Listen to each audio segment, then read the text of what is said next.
Hi friends, welcome to PSC Collegiate English. Today in this lecture, I would be dealing with two literary terms. One is neurolinguistics and the other one is dichotic listening. So coming to the very first term, that is neurolinguistics. Neurolinguistics is the study of neural mechanism in the human brain. If you have seen the previous question paper when TRB conducted this polytechnic examination in the year 2017, a question from neurolinguistics had been asked. So the question was, which linguistics is connected through to the brain, to the activities of the brain? So the answer is neurolinguistics. So it is the study of neural mechanisms in the human brain that control the comprehension, production and acquisition of language. As an interdisciplinary field, neurolinguistics draws method and theories from the fields such as neuroscience, linguistics, cognitive science, communication disorders and neuropsychology. So everything related to the brain and language acquisition part can be understood or can be studied or researched by using neurolinguistics. Researchers are drawing to the field from a variety of backgrounds, bringing along a variety of experimental techniques as well as widely varying theoretical perspectives.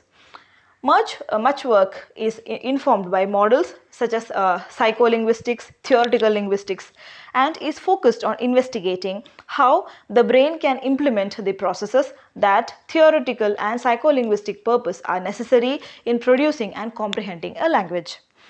Neurolinguistics study the physiological mechanism by which brain processes information related to language and evaluate linguistic and psycholinguistic theories using aphaseology, brain imaging, electrophysiology and computer modeling.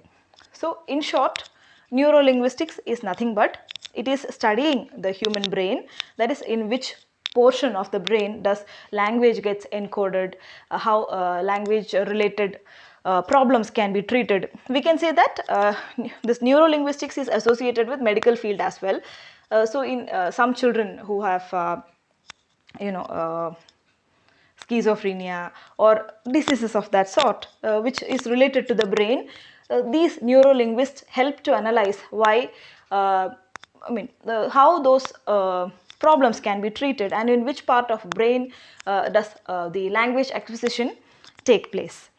So the linguistics related with the development and activity of the brain is neurolinguistics. Coming to the next topic, that is dichotic listening. Dichotic listening is a psychological test commonly used to investigate selective attention and lateralization of brain function within the auditory system. It is used within the field of cognitive psychology and neuroscience. So dichotic listening is that is making use of hearing skills and trying to analyze the brain functions. In a standard dichotic listening test, a participant is presented with two different auditory stimuli simultaneously directed into different ears over headphones. In one type of test, participants are asked to pay attention to one or both of the stimuli. Later, they are asked about the content of either the stimulus they were instructed to attend or to the stimulus they were instructed to ignore. So in that, dichotic listening is a test that is done to analyze the hearing capacity and also understanding, comprehending capacity of the brain. So here what happens, the participants would be given headphones and over left ear one instruction would be given, over the right ear another instruction would be given. So which are the instructions that the brain is able to process, which are the instructions that the brain is not able to understand or comprehend, that is analyzed using different tests. So this is the overall view of dichotic listening.